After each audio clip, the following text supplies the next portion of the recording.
Hey, Mike, Yeah, Jimmy. what do you call a gloomy droid? I don't know. What do you call a gloomy droid? A woebot. Oh my God. Oh, goodness. They just get better and better, folks. Woo. I look forward to it every single time. Hello, Star Wars fans, and welcome to episode 93, where we are going to be kissed by Cupid and celebrating love in a galaxy far, far away. Wanna buy some death stick? Jedi. That's not a moon. It's a space station. Always a pleasure to meet you. And my allegiance is to the Republic, to democracy! You failed, Your Highness. I'm a Jedi.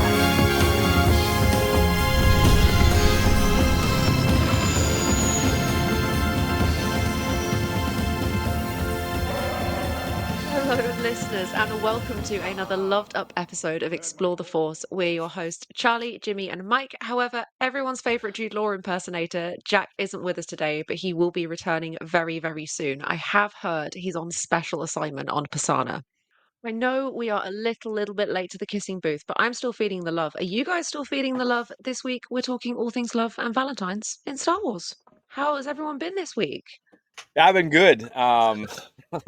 We actually celebrated a late Valentine's Day because the wife was sick. So, yes, I'm still feeling the love. You know, all you need is love. Dun, dun, dun, dun, dun. But a good week.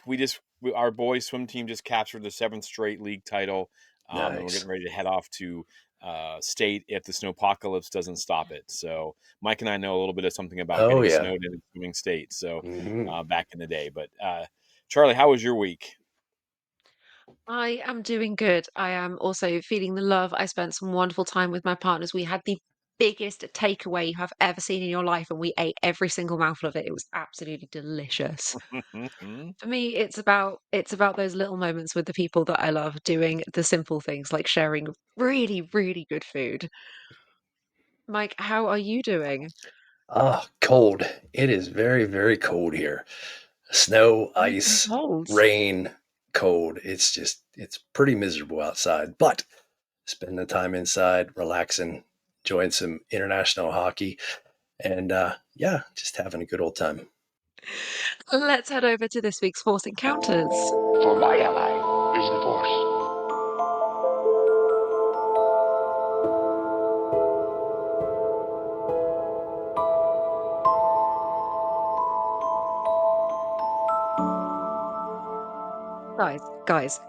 Guys, I've been banging on it. We have been on a countdown for the last 2.5 weeks about this in the Explore the Force group chat. We have finally hit 3,000 followers on Instagram. And it's Yes. still going.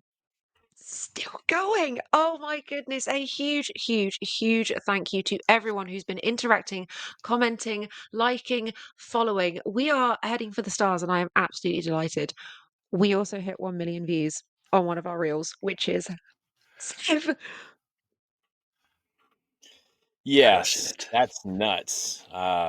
Crazy that we've been hitting all these milestones. Especially, I mean, we're not 2 years old yet, so we're really appreciative of the support and the love and Mhm. everyone that's a part of it. So, kind of my Force Encounter 2, kind of blown away by those numbers. I mean, you know, I know that it's not whatever, but for us, that's just it's pretty impressive. I have got the new timelines, not new, the timeline book and the encyclopedia, and I finally found a couple minutes to dive into those again, and those things are awesome. The history teacher in me can't help but love getting like facts, and most of the facts I already know, but some of the things I don't, and those are the ones that excite me. So it's pretty cool books. If you're really into it, you should check those out. Mike, do you have any force encounters this week? I do. So last week, all the snow and ice that I mentioned earlier caused me to slip and fall. I sprained my knee and spent 5 hours in the emergency room last Tuesday, but it got me a day off on Wednesday. So on my day off on Wednesday, sitting around with my leg up, just kind of rehabbing, I got to sit and enjoy The Force Awakens. I haven't seen that movie in quite a while, and boy, I just love the heck out of it. So much fun. And Jimmy and I might be talking about that a little bit later this week. Yes, we might be. Ooh.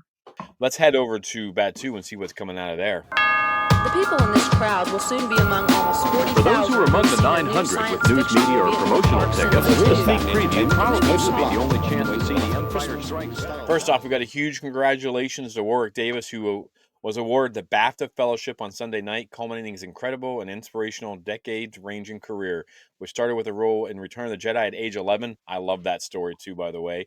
In the British Academy's own words, the fellowship is their highest accolade, recognizing those who have made an outstanding and exceptional contribution to film, games, or television. And he absolutely deserves that. He's a great ambassador for Star Wars. I got to meet him at Star Wars Celebration in Europe, in London, and he was super sweet. I told him, thanks for my childhood. He goes, it was my childhood too. And I'm like, yep, but I was living it through you, buddy. So it's pretty awesome. How do you guys feel about Warwick Davis? I just love the fact you guys heard his story, right? Like, it's so cool. Yeah. I don't think I have heard it. Enlighten me. Just how he kind of got called up and with the Kenner toys and things like that. And then he wrote a letter to George Lucas. And you'll have to look it up. He tells it on a lot of different shows and things like that. And he wrote this letter to George Lucas, and then he wasn't even supposed to be Wicket, I don't think. I think Kenny Baker got sick. The guy who's usually R2D2 got sick that day. They put Warwick in that costume, and the rest is history. He's become, and I think he's been so many different characters in so many different Star Wars now. It's pretty awesome. Awesome. I adore Warwick Davis. He's one of my favorite parts of Star Wars, and such an iconic character, such a wonderful star. And obviously, his friendship with Carrie Fisher is something that was particularly special. And one of my highlights of specifically like Return of the Jedi, their energy together is so beautiful. And he continues to be such a kind of powerful force for not just kind of character and creature representation, but also disability representation. I also know that he dedicated this BAFTA to his recently passed wife, which is very, very sweet and yeah, absolutely deserved. Massively deserved. Off the back of that good news, we have some rumors, guys. I need your thoughts and feelings because I feel like, to me, this feels like Star Wars fans are getting a little hungry for some drama, for some gossip, especially coming up pre Star Wars Celebration. Industry scooper, My Time to Shine H, who I have mentioned before on this show, claimed in a recent post on X, formerly Twitter, that Zendaya is being eyed for a role in Star Wars. However, our dear Scooper didn't provide any information on the character and instead chose to ask the opinions of fans and followers. He wrote specifically, Zendaya is being considered for a role in Star Wars. Who do you think she should play? I don't know. I mean, she's a great actor. She does. Exactly. That's how. It's crazy though, because like she goes from being like a young kid in Spider-Man movies to being in The Greatest Showman, and then she's in. I've never watched Euphoria. I've heard about. I've heard about the show, so it doesn't sound like my cup of tea. But that, from what I understand, that's very adult, and she can handle that as well. So, I mean, she's a great actress. I have no idea what she'd want to play. She'd be a great Jedi. She'd be a great bounty hunter. Mhm. I think she'd be good at whatever she does. I'd like to see her more than just being like an officer or something like that. I think she'd be great. Was the post trying to like shade it to Mara Jade for some reason? Like, was that a different post I Not that saw? I saw, but I can imagine that's Okay, something I that could would have be, especially with the whole MJ Spider-Man. I can I see. could have gotten my post confused. And how much longer do we have to say on X, formerly Twitter? Like honestly, right? I mean, I think we all know. Sorry, It sorry. it's No, because everybody still says it, right? And it's yeah. going on how long now? I'm just curious. Like, I think it's kind of funny, and that's why I'm asking. I'm not. I just It's like. it's my hope the platform just up and dies and we don't have to I mean, I reference it ever agree. again. Well, you know, given our topic today, one Mhm. of the worst interactions we've had with fans happened on Twitter, kind No of around this way. topic today. And so we just kind of stopped using Twitter after that because I was like, this is nuts. Like the Yeah. people on here are a little bit crazy. So, Hmm. but yeah, sorry. I just curious. Yeah. Mike, Yeah. you have any Like ideas who she might play? I mean, like I don't really trust anything you see on Twitter, X, whatever you want to call it. But I don't. Why would Star Wars not reach out to Zendaya, and why would they not want her in Star Oh, Wars at some point? Like you said, she's an amazing actress. She could do anything. if Ryan And I Gosling's mean, doing it, why not? yeah, I could see her in just about any role. She's just a phenomenal actor. We have had some Star Wars celebration drops. The time is coming closer. The time is getting nearer. I'm not even going and I'm getting excited for all of my swag traders, my merch obsessives, and my pin badge collectors. The official Star Wars celebration account has been spoiling us this past week. Not only have they released the official pin set for the con, which includes Ahsoka, Count Dooku, and the cutest little R2D2 I have ever seen, we have had prints. We have had, oh my goodness, we have had all sorts. Jimmy, are you going for the whole set of pins? Are you a pin collector? Is that part Not. of the vibe? I will collect pins. I don't usually go for the whole set. I, Jack and I both are kind of like, whoa, these are weird-ish looking. Like they don't. I mean, I'm glad that they're different. Um, but like I know, like Danny, that's going with us. He's been to all the celebrations with me except for Europe. Um, he's been to the other couple with me. He is a huge pin collector, and he's excited for those. And I'm not going to say that I won't collect them. And they really did a good job of piecing them apart so that you just can't like grab one. So yeah, I mean, I'll probably end up buying them just because I mean, look behind me, I guess. But Wow. yeah, I think they're pretty cool. I mean, they're different, so I'll probably get them. Um, Celebration has also revealed the last of the artwork for the convention passes with some love for the Acolyte, Young Jedi Adventures, and even the Last Jedi.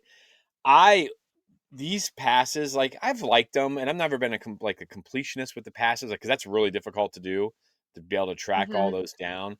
They usually do sell like a poster or a shirt. I may actually, for the first time, buy the shirt or the poster, given these. I love them all. I'm glad the Acolyte's getting some love. So, and then of course, Young Jedi Adventure. I mean, yeah, all of it's pretty awesome, and just like the cultural flair that they put to it, I really love them. And I'm excited to see what we're getting. Yeah, that artwork is amazing. I've seen all Isn't those it passes stunning? now, and they're fantastic. Like you said, that the Asian flair, Japanese flair to it all, and combining that with Star Wars, it's just phenomenal. I mean, it really is. Someone should talk about that at Star Wars Celebration. The Yeah, Asian No, they influence. should. They should. Huh. I'll talk to somebody about Huh. that. get on that. We've had some Daisy Ridley film news because Miss Daisy Ridley, she is on another whirlwind press tour, believe it or not. Goodness me, I don't think she's stopped since about September last year. She's out and about for her new movie Cleaner by director Martin Campbell, a really nice kind of action thriller. I think the trailer looks really cool. I'm quite excited. And of course, because she can't get away from it, she has been asked about the upcoming Ray movie, especially in the wake of a new writer, George Nolfi. In one interview, when asked about the inherent political themes of Star Wars, I'm so glad we're bringing this up and discussing this. She said, I quote, I feel like the Star Wars films are all political. I feel like it's the individual versus the big corporation or the big group, so I think that they always have been. And ultimately, I think the films are emotional in that it's good and it's evil, which we can all relate to very specifically in our day to day lives. But yes, I do feel those conversations are woven within the story, and I'm very excited to see what George does. It's also important to note that Nolfi said himself, if you think about George Lucas, the six movies that he did and the universe that he created is actually very steeped in broad notions of politics. It's not talking about today per se, but there's the empire's Nazism / the Roman Empire. There's all of these influences. I'm glad we're bringing the conversation back to those inherent themes of Star Wars, and it makes me really happy that Daisy Ridley, especially, seems so involved in this process. I love that for her. I really get the sense that maybe she didn't get to be a part of The Force Awakens, The Last Jedi, and The Rise of Skywalker as much. This feels creative and collaborative, and I'm absolutely here for it. How are you guys feeling? Mike, go ahead. I mean, you're right. She's talking a lot. Every time you turn around, there's some sort of uh, hit on your feed that Daisy Ridley said this or Daisy Ridley said that, and it's all like to your point, great stuff. She does seem to be at peace with what's going on. She doesn't appear to be worried about the delays or anything like that. She seems genuinely thrilled that she's a part of it all, that Disney's going about it in the right way, getting the right people, not rushing it, trying to get it right. Um, yeah, and like I said, it Star Wars is political. I don't care what you say. It's very political. I think some would say the prequels maybe a little bit too political, but yeah, I mean it all good stuff. Yeah, I would say everything you guys said. Yes, um, I'm excited for it.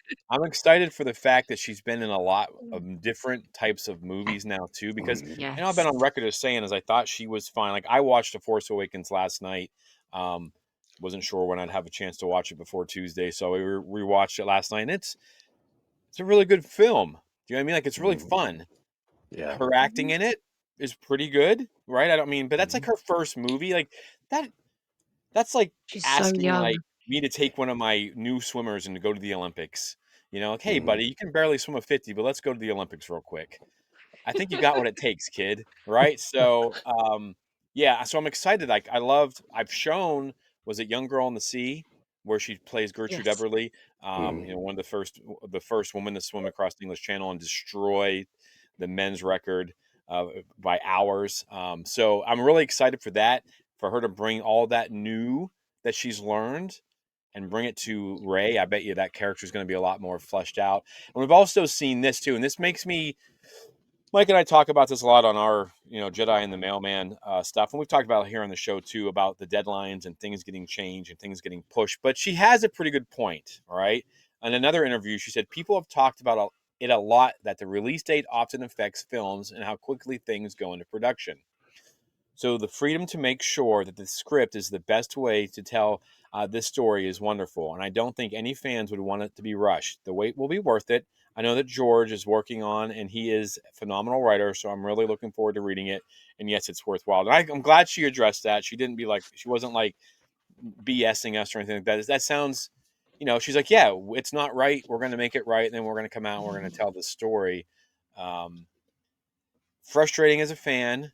I get it, but I also don't think that the fandom can take another, like another divisive movie. And it's coming out with her. It's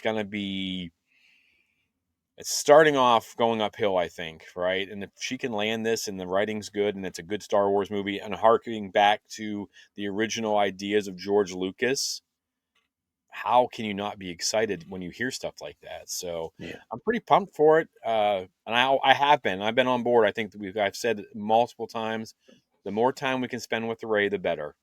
All right, they grow on Mhm. you, you know.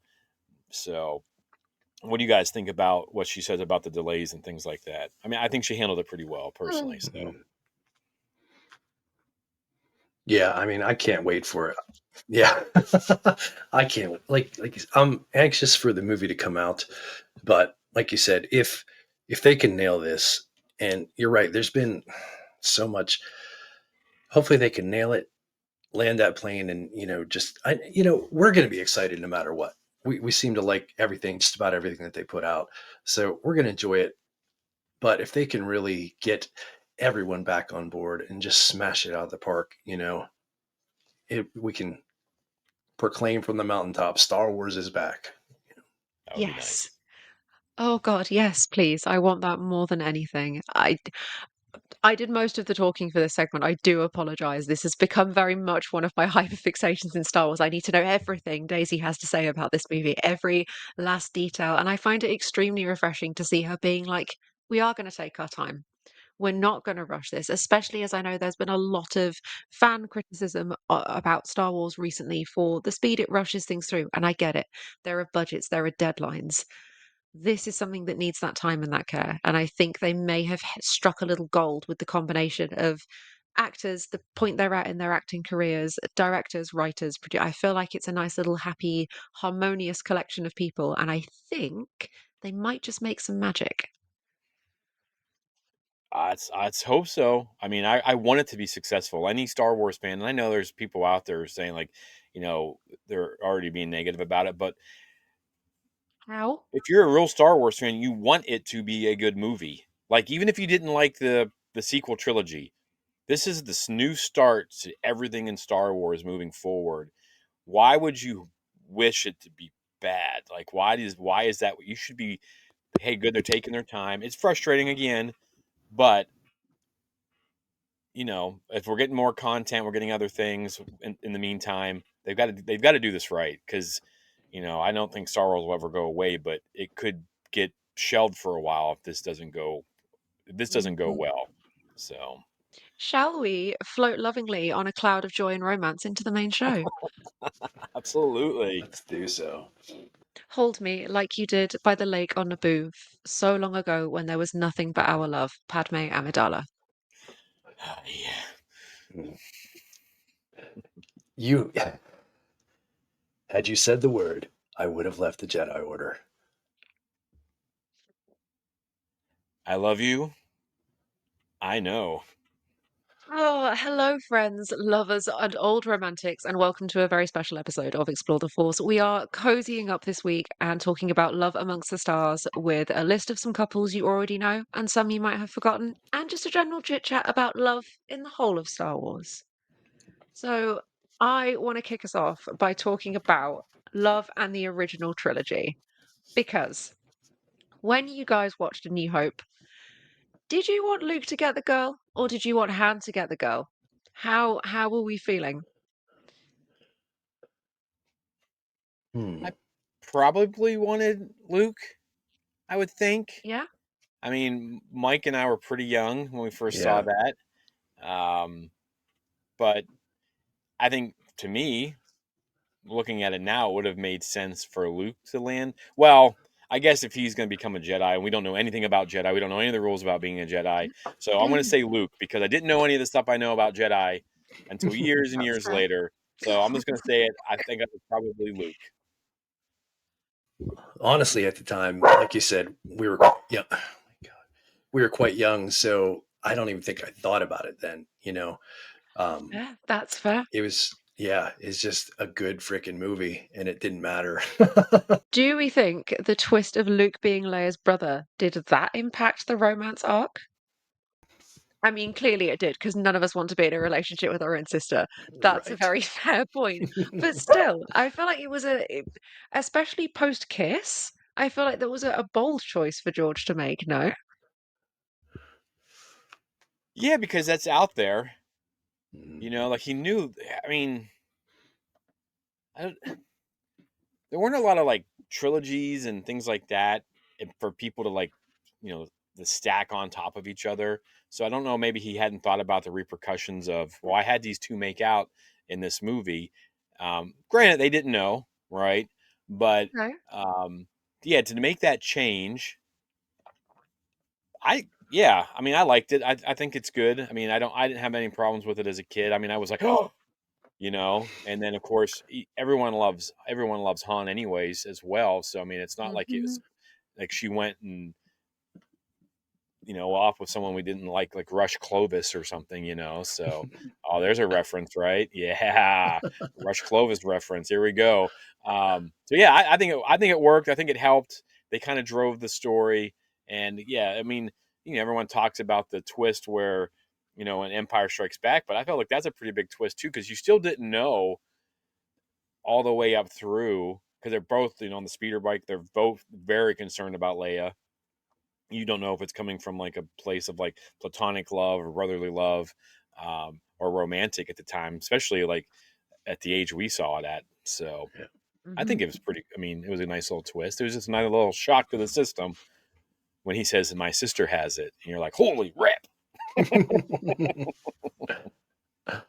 Yeah, I think looking back at that Luke and Leia kiss from this vantage point, from our time now, like a lot of people say it's proof that George didn't have a plan, you know. But honestly, I don't I. It's just this little kiss as they're being rescued. Granted, it's his sister, but he didn't know. I don't. I think it just worked. It wasn't didn't make me think gross things or anything like that. It No. was, it worked, and it didn't have to. It didn't have to be overly explained later. It just It's something that happened, and they moved on from it, and the right guy got the right girl in the end. Do you think they ever talked about it? Like, hey, remember that time you kissed me? Ooh, Ooh, gross. I think they both just forgot about it. Yeah. All I'd right. like to think so. I do want to ask the question of, do you think the original trilogy would be the same as it is now and as loved and revered as it is, especially from a romance point of view, without Han and Leia? I feel like it's such an Mm, iconic pairing and like love story, the way they are, the importance of their characters. Like you can go and do all of the Jedi stuff, but ultimately their love feels so intrinsic to the storyline. mm. Oh, yeah. Go ahead, Mike. I think the whole thing would feel hollow without it, honestly. Mm, Like it would just be, like you said, just a Jedi story. Almost like any action movie, a samurai story, or the lone swordsman, going on his training or whatever, without the Han and Leia, without their love, without their story. The whole thing is not personal. The whole thing is not. It's not as impactful. Like I said, it's just hollow without it, I think. Well, you think about Empire Strikes Back. I mean, most of that is Han striking out or being, like teenage boy esque with, you know, just with the, I can arrange that. When she's like, I'd rather kiss a Wookiee. Like, you can see that flirting. And then, of course, you get the iconic, I love you, I know. I mean, Star Wars has just landed things that we talked about in the original trilogy or the original movie, how everything kind of came together, and thank goodness for George's wife at the time fixing it and editing it better, and everything kind of came to. But think about if she goes, I love you, and he goes, I love you too. Right? I mean, that line probably solidified Han Solo in the coolest guy in the universe forever.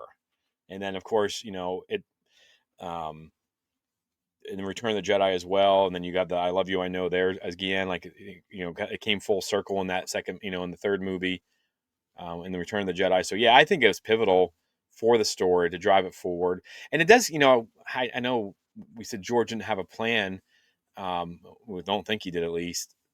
But I mean, there's just that one kiss there, and then Luke's gone the whole movie.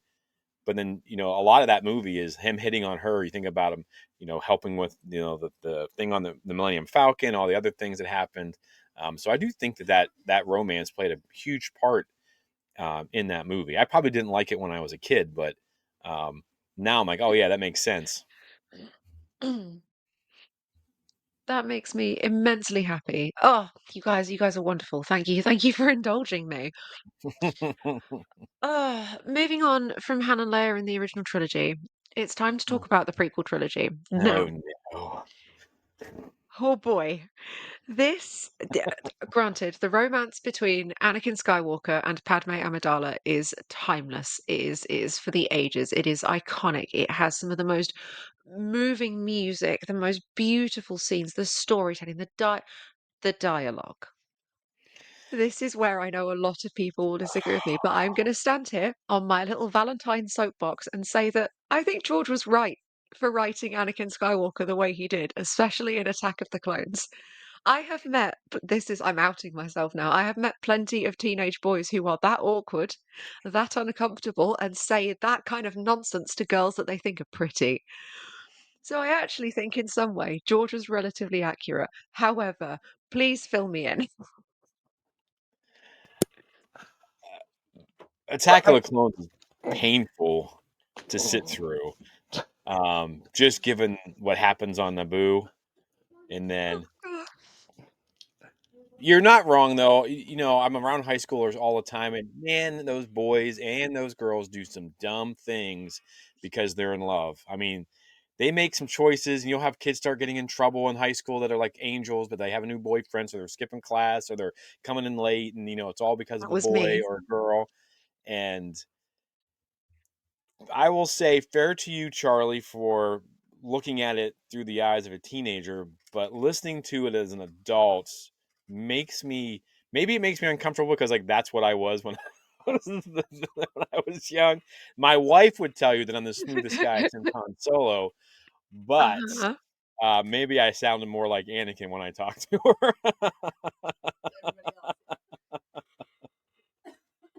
But I do think it's painful. But you're right, Charlie. I've really never even thought of it that way, because it rivals The Last Jedi for my least two favorite films, and it really is that romance. Like it was important. I think that the Hmm. romance needed to be there, um, but man, is it hard to sit through. Like You're not honestly, wrong. like, but I get it. Like what you just said makes perfect sense. Um, Makes more sense than I've actually thought about it before. That, I mean, yeah, teenage boys are Mm. idiots. I Yeah. mean, Yeah. Also, he's gone to the equivalent of like a single sex school where he's not allowed to, even if there are girls, he's not allowed to interact with them. He's never spoken to a girl before, never even looked at, breathed near a girl before, and then all of a sudden this angel appears into his life. And they tell it so beautifully when he's awkward in the lift with Obi-Wan and he's uncomfortable and anxious, and he might as well have like a droopy bunch of flowers in his hands and a mixtape. Like it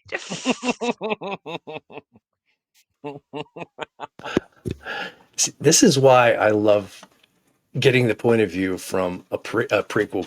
You know what I mean? Like to you and I, Jimmy, it's so cringy, and we don't see it from that perspective. But getting it from a prequel kid, like you guys have such different love and different admiration for these movies. You see it so differently, and honestly, like for us jaded old guys, it it opens things up for us and allows us to see things in a different light. I mean, I love it. I love it. It's romantic. I'd fall head over heels if a bumbly, gangly, gorgeous walked towards me like that with a blooming lightsaber hanging off his belt going, "You are beautiful." That'd be it. Marry me. Be careful what you ask for, Charlie. You might be getting us at the cons coming up. yeah, you're gonna have a lot of Anakin impersonators coming up to you. Listen, I'm a diehard Anakin Skywalker fan, okay? Like I'm not gonna hide it. No, but I think I forget. I watched these films when I was a kid. You guys watched these films when you were adults. So of course all of that Mhm. just doesn't Yep. It's just doesn't hit the same way. cringy writing, and I think it took most of us out of the story. To Hmm. be honest with you, and we talk about that a lot on here with me, with Mike and I. I mean, Mike's a day older than me, so um, you know, for guys our age, and I can understand why they did it. But the problem with it is they're not open minded enough to like listen to you, Charlie. Like, hey, this is from a point of view of a teenager. Like, and they probably most of those people probably have kids, right? And they probably watch their Hmm. teenage sons or daughters, or athlete. Like me as a teacher, I've seen it a ton. Um, and that's the difference. I think like Mike and I are both pretty open minded about like, all right, let's hear your perspective. And I mean, I'll Embrace. watch it again. I'll listen to what you said, but I'll probably still close my eyes in embarrassment for every time Anakin opens his damn Yeah, mouth. yeah, that's fair. I as as rose tinted as I've made it in my head and as romanticized, there are still moments when the whole sand line just, oh God, what were you thinking, See, Anakin? Please. I I agree with him though. Sand is awful. I hate the sand. It is. Absolutely. It is awful. Don't then immediately reach for the lady that you fancy and be like, but you're soft. You're so soft. Weird. Weird behavior. Oh, George, what yeah, were we thinking? that whole thing is a little bit wonky though. So, but yeah. I mean, there's some issues there with everything that he does, and then she is like okay with it. Mhm. I mean, ooh, right? I don't want to get into all Yeah. that, but yeah, it's woof. Yeah. It's questionable.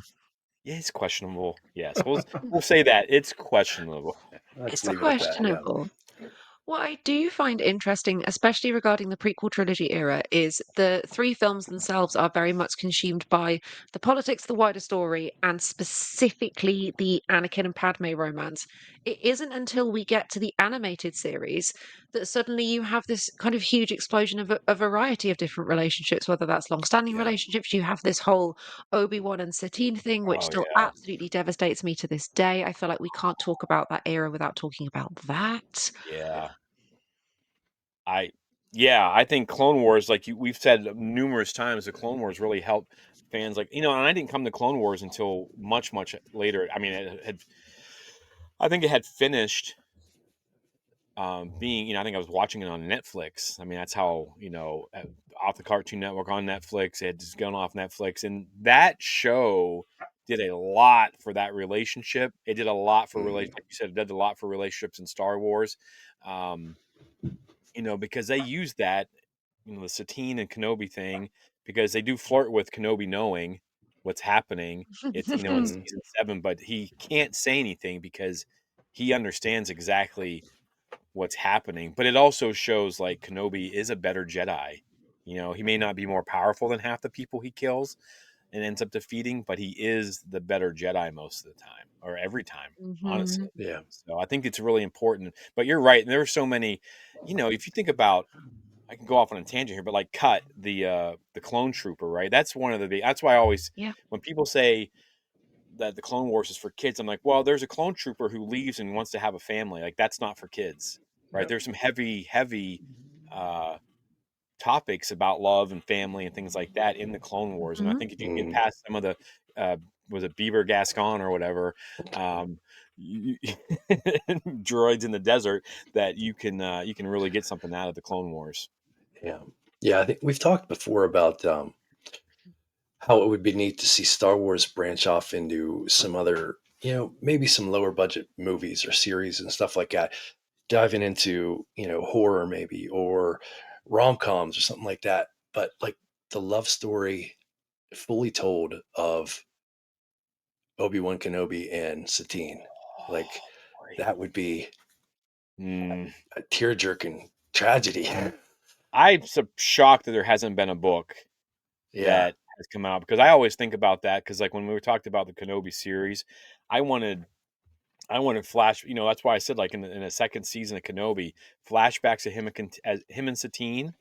Mhm. He's this guy has lost everything, and people don't even realize like he's lost the Yeah. love of his life that he never even had in the first place.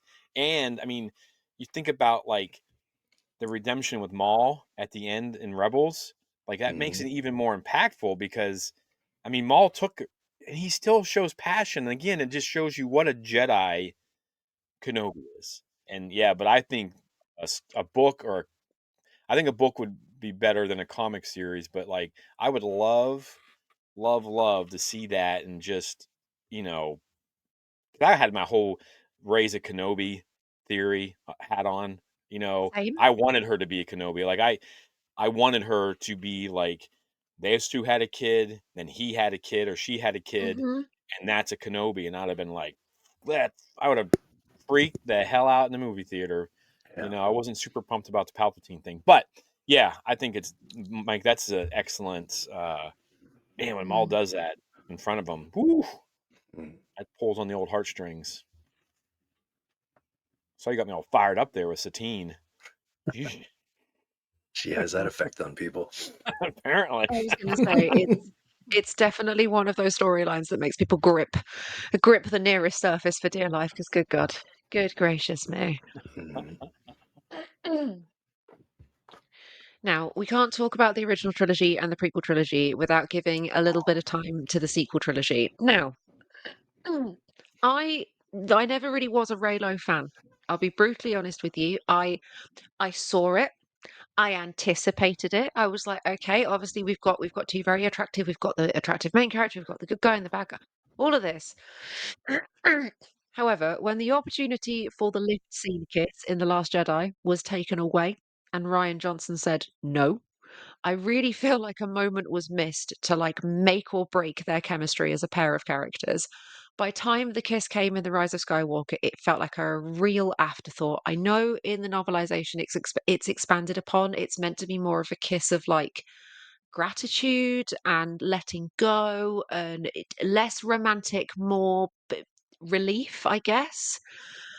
But it just didn't sit well for me. In comparison, I feel like Osha and Kaimir's romance thing in The Acolyte was handled way better in terms of tension, that mentorship role, call to action, all of those aspects of it. So different to how the Ray and Kylo stuff was.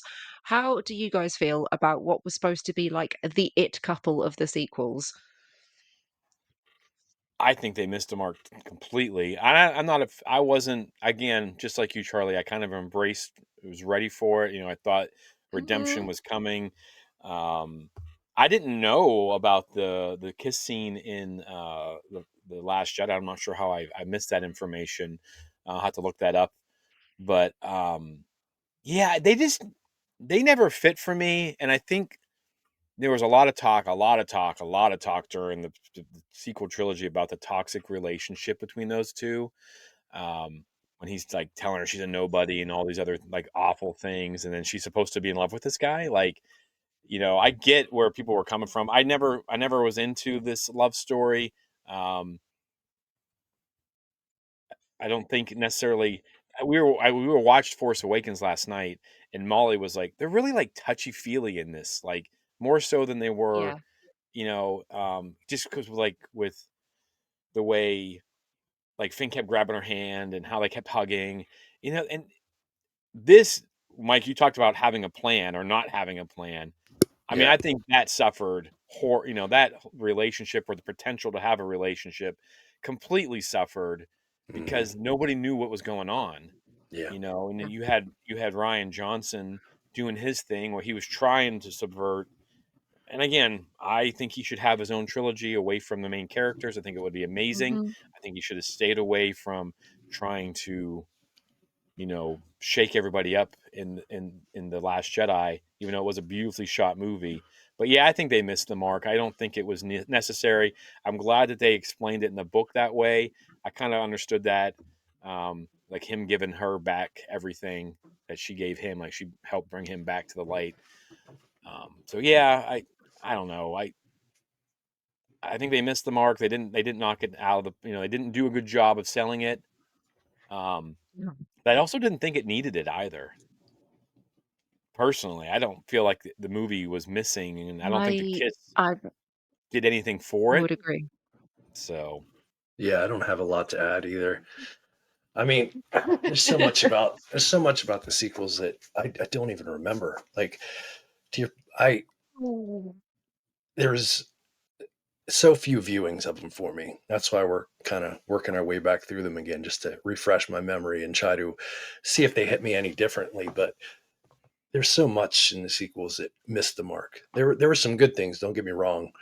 Cinematography was on point on just about all of them, but there's so many things that just it obviously didn't hit me because I didn't have a desire to go back and rewatch and rewatch and rewatch like I have the others.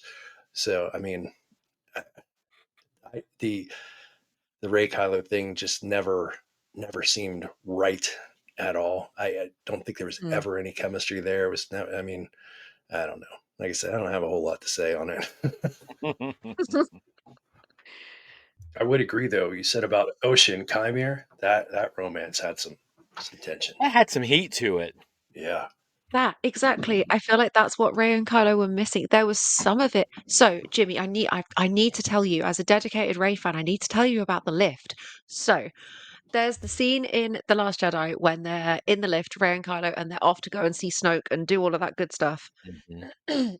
And they're looking at each other, and there's a moment. There is absolutely a moment where you could go on, just lean in, just one little kiss. Both Adam Driver and Daisy Ridley were well up for this. They were for it. They supported. They were like, Oh yes, yeah, this would be I'm Adam brilliant. This would Driver. I work. want to kiss Daisy Ridley.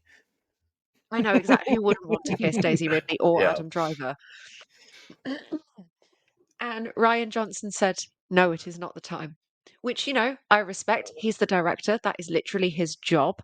However, I do feel when you watch The Last Jedi back now and you watch the lift scene, it should have been there. And it would have made it make so much more sense for me. So much more sense. I will believe you. Mm. That is just my aggressive 10 pence. Why don't we talk about some couples that actually did work, though? Let's Hell do yeah. that. Let's actually do that because we have talked about, I've on my list of iconic couples, we've talked about 3 out of the 4. I have to give a few moments for my favorite green noodles, my favorite space mummy, Hera Syndulla and Kanan Jarrus, another devastatingly sad love story, Yes. but one that I've only recently really gotten back into. I've sort of started rewatching Rebels, and I love Mm. it. I love it so much. I love them. They are perfect. They are. Yeah, I have no Yeah. complaints. I love the storyline. I remember, seeing, was it the first time we figured out is like when Mm. Jason shows up in the last episode, right? Like there's no hints to it. I mean, there's hints to the romantic love and all that stuff that they have for each other. And, but yeah, I think they handled it wonderful. And it kind of opened the door too, because if you read in the High Republic, they're not as bashful about, people doing things. I mean, Yeah. it's called the temptation of the Force for a reason, folks.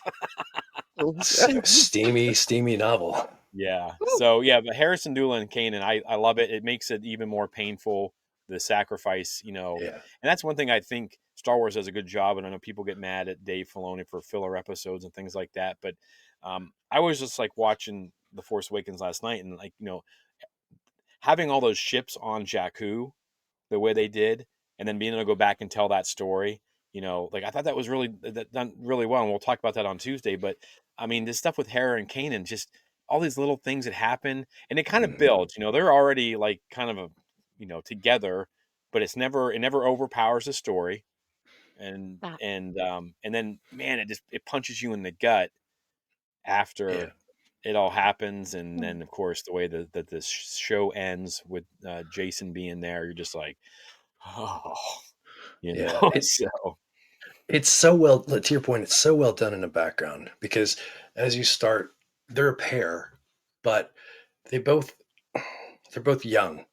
But as we progress, like Kanan's on his journey to becoming a master, and Hera's on her journey to becoming a general, and they're growing up.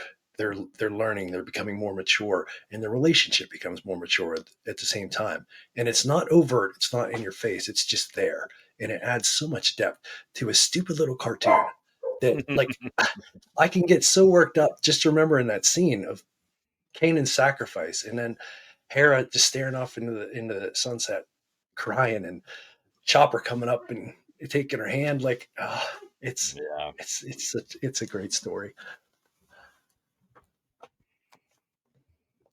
Absolutely beautiful. Mike, tell me, who is your favorite couple in Star Wars? Because you mentioned this in the group chat earlier. I want you to have some time. All right, so I love the relationship that develops between Cal Kestis and Marin in the Jedi Survivor games. Um, you got a Jedi Knight and you've got a Night Sister or a Dathomiri who were, you know, kind of enemies, right? I mean, traditionally, sort of. Uh, they've never been on, that two have never been on the same side. And just those two coming together and their their relationship that develops, coming to trust each other and grow together. It's for a video game just an amazing relationship, just amazing storytelling. I just love how Star Wars can, in all these different realms, cartoons and movies and television shows Hmm. and video games, even video games, be able to tell this story with so much depth and so much character development. I mean, they're an amazing couple. Yeah, I think they do a really good job, and that's one of the things. Like I'm chomping at the bit for the third Mm, um, Yes.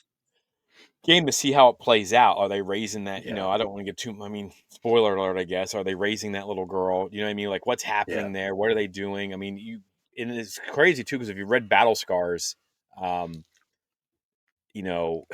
Cal's got to watch.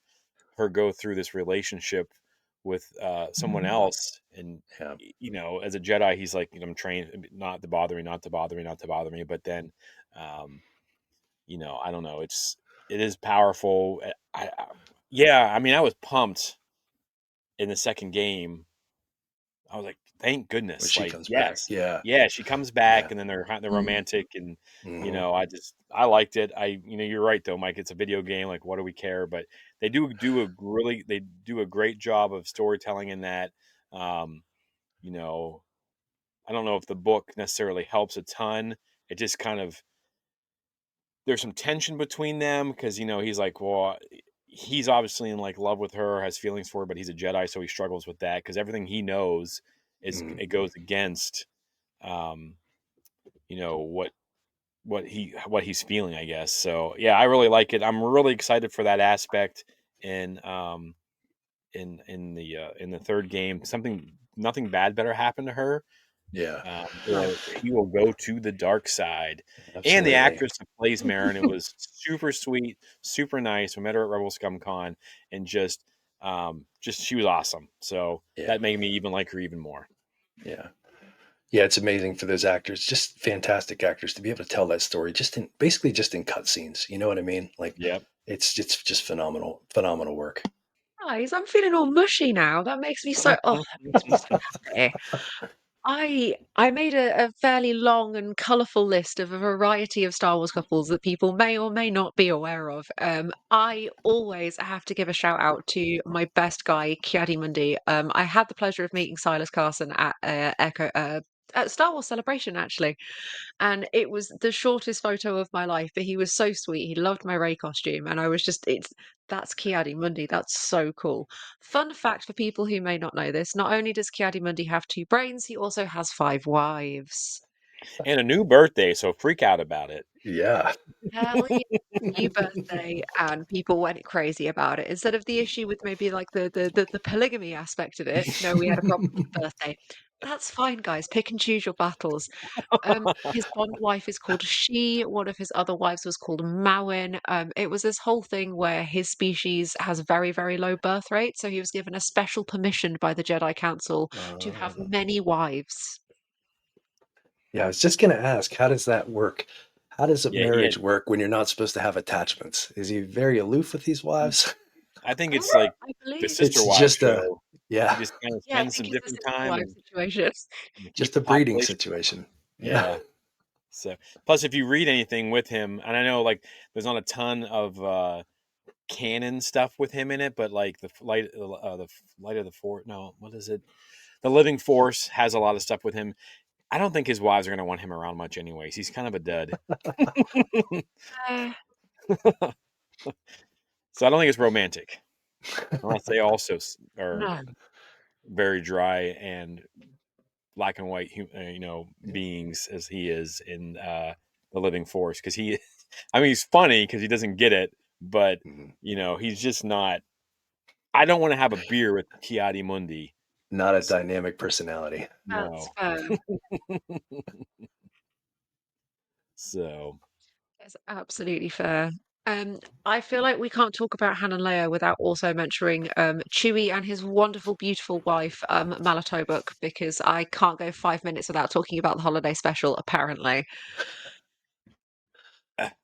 And their beautiful, beautiful son, Lumpy. oh my gosh, so many mistakes.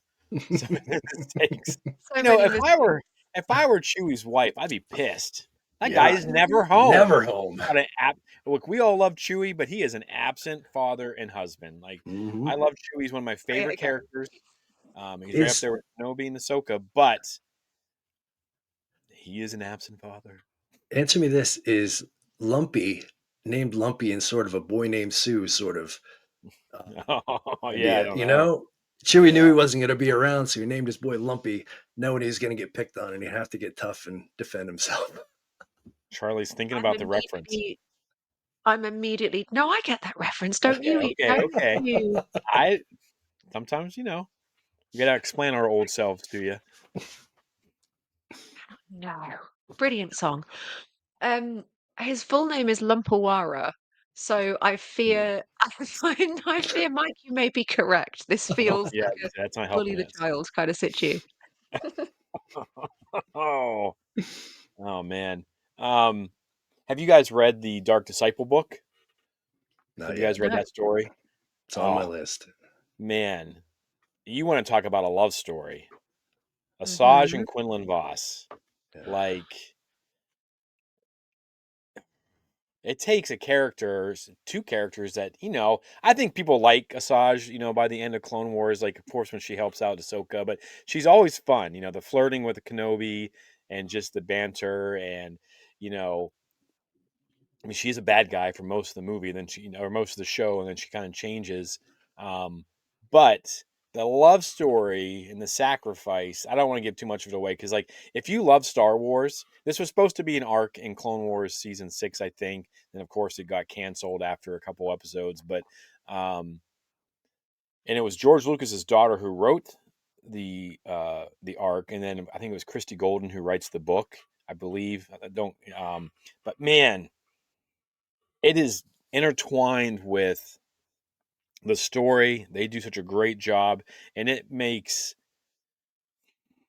you have feelings for Asajj that you didn't think that you would ever have, having watched her in Clone Wars. Like, you didn't know, and the more information you get about her, and you learn about her, you kind of understand why she is what she is. And that's always just like the same thing I say about Maul. If the Jedi would have found her, well, the Jedi did find her, but if the Jedi would have gotten her back to um, Coruscant, she would have been an amazing Jedi. I'm still, but that love story in that, you, when she showed up in Bad Batch, my first thought, and then of course you have Quinlan Voss's name in the Kenobi series for the Path. I'm like, Mhm. please, please, please, let's get these two back together because I don't want to give away the story. I mean, Asajj is back, so when she shouldn't be, according to that book. Hmm. But they have a plan, supposedly. But yeah, if you haven't read that and you love stories in Star Wars and you love Jedi and you love Sith and you want Count Dooku to get his head chopped off before Anakin does it, read that book. It is definitely worth it. I think I've read it at least twice, maybe 3 times. It's really, really good. It may be the next book I read because I've heard so much about it. I think so. I think so too. I think I will be adding it to my list. And if you listen to it on tape, on tape, that's holy crap. How old am I?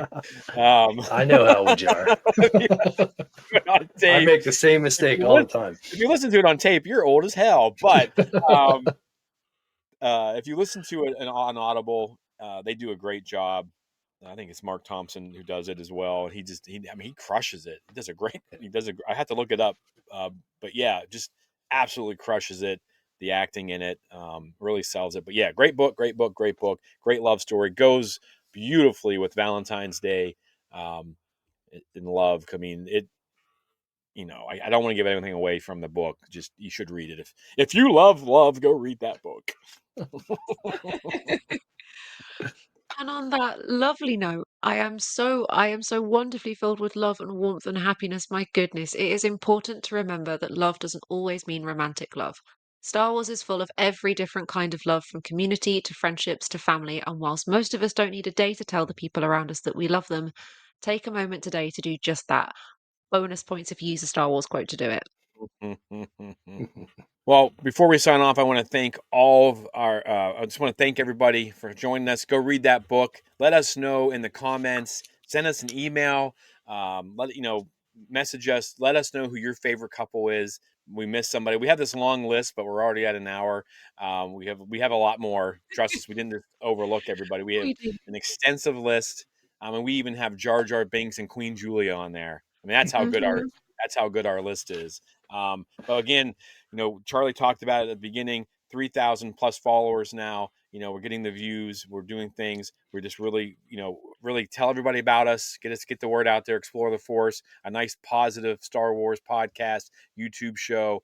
We don't love everything about Star Wars, but we're gonna do it in a fun way, and we're gonna find. And just like today, Charlie just schooled Mike and I on why the Attack of the Clones dialogue doesn't suck and isn't the worst Yeah. thing in Star Wars. And that's like 20 years of my life of being angry about that just washed away. So be open minded, folks. Sure. Listen to other people's opinions. And if they're good, like Charlie's, let them influence you. Thank you. Jimmy, you flatter me. My goodness. Thank you so, so much. And guys, remember to like this episode if you've been watching on YouTube, share it with your Star Wars friends and family, follow us on all of our social media platforms. All you have to do is search Explore the Force, all one word. And if you are watching on YouTube, don't forget to like, share, and subscribe. Mike, big thanks for coming on here and filling in for Thanks, Jack. Mike. We Happy to appreciate do that. it. And for all of us and for all your loved ones, we have spoken. We'll see you guys next week.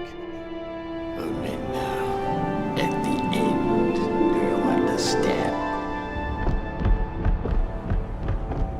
Close your eyes. Feel it.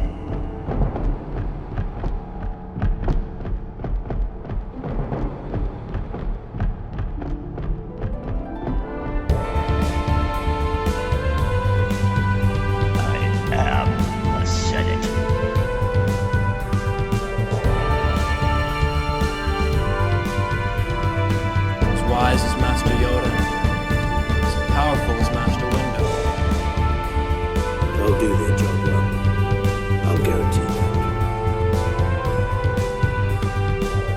I am going to end this once and for all. Chewie. We're home.